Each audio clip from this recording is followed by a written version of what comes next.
Miles de opositores se enfrentaron el domingo a la policía antimotines en un calco de jornadas previas, pero Maduro advirtió que no permitirá más protestas en Caracas.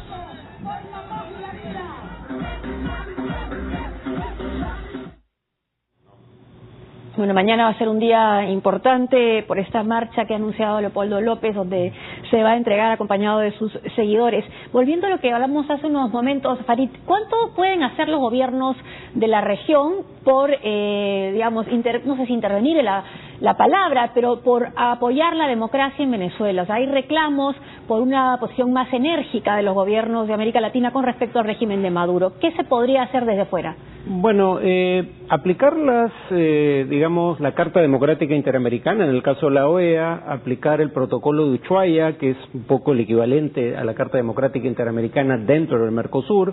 La UNASUR tiene algo parecido, pero todavía no entra en vigencia, y el tema es que esos documentos no están siendo utilizados como fueron concebidos. Básicamente se invocan en una de dos situaciones, ¿no? O bien un fraude electoral ostensible, pero por fraude me refiero a un recuento fraudulento de votos, no a una campaña sumamente desigual. Como la de Maduro, sumamente desigual. Claro, eso no es juzgado por las entidades, regionales. Lo que es juzgado es si el escrutinio es relativamente limpio. Pero ya la trampa no se hace en el escrutinio. La trampa no se hace en el escrutinio, la campaña fue sumamente desigual porque se usaron fondos públicos para hacer campañas para el oficialismo y para, intimidar a la oposición. Y el otro tema es cuando hay, una remoción inconstitucional del gobernante, un golpe de Estado o una remoción, en principio teniéndose a la Constitución, pero sin cumplir con normas de debido proceso o derecho a la defensa, como fue la remoción de Lugo en Paraguay. En tanto no ocurra uno de esos extremos, cómo gobierne un partido en el poder entre elección y elección no parece ser objeto de interés de la UNASUR.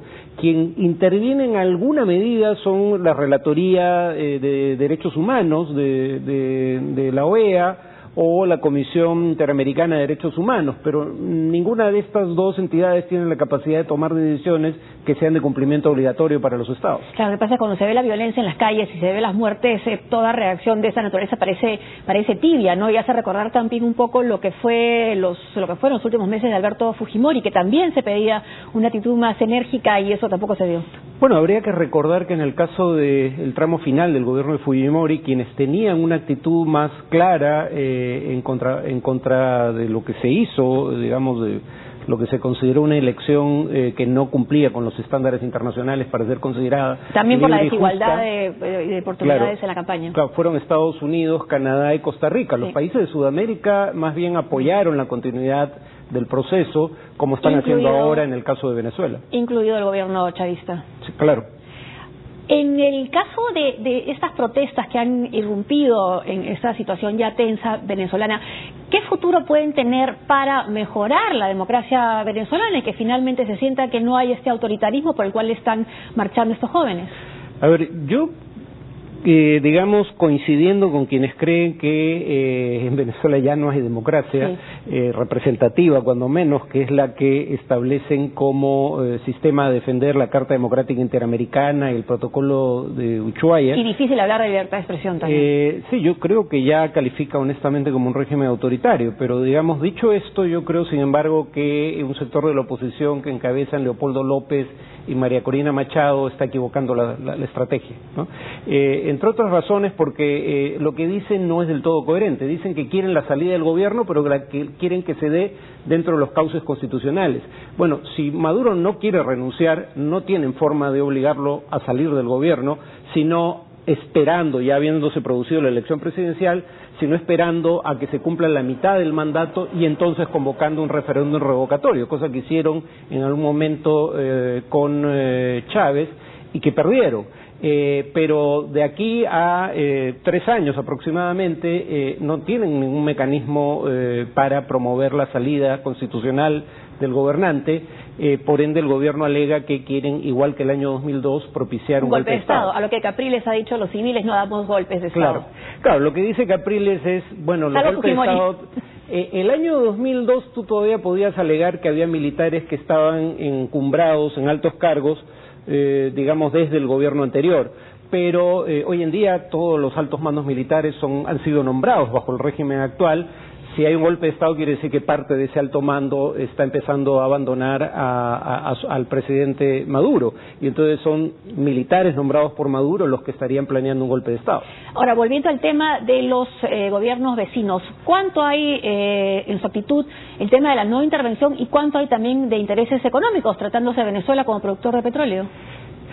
Varía de caso a caso, presumo, pero incluso países que no reciben ni petróleo subsidiado ni ninguna otra forma de ayuda económica de Venezuela mantienen un silencio ostensible. Por ejemplo, uno podría decir que el gobierno más conservador del hemisferio en este momento tal vez sea el panameño, y el gobierno panameño tampoco se ha pronunciado.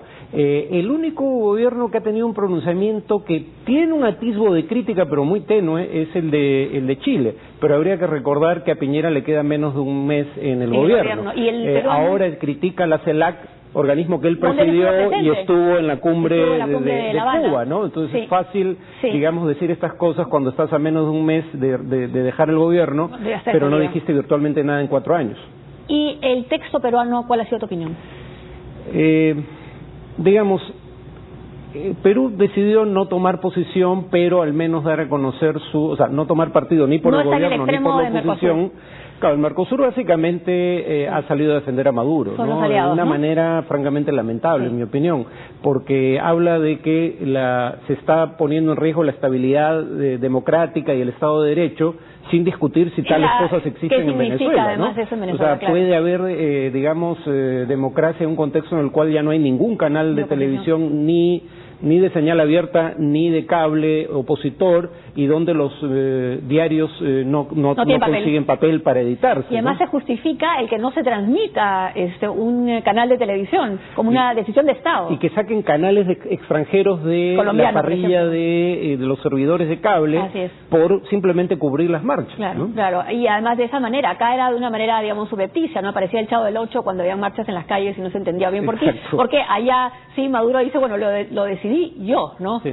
Claro, y cuando se pronuncia respecto a la situación de Venezuela, Mercosur ignora por completo esos tipo hechos. de reclamos. Yo sí creo que cabía una condena a la violencia, digamos, que cubriera un amplio espectro, porque valgan verdades, hay medios, por ejemplo, en nuestro país, que cuando cubren los hechos de la semana pasada, hablan de 2 muertos, y hubo 3. 2 de la oposición y un dirigente chavista. Y 2 de la oposición. Y digamos, no es tan fácil decir que la violencia viene solo del gobierno. Hubo 3 muertos, se debe investigar en qué circunstancias, pero son 3 las personas que perdieron la vida. Y bueno, vamos ahora a hablar de la figura que ha sido central en estas marchas, es Leopoldo López.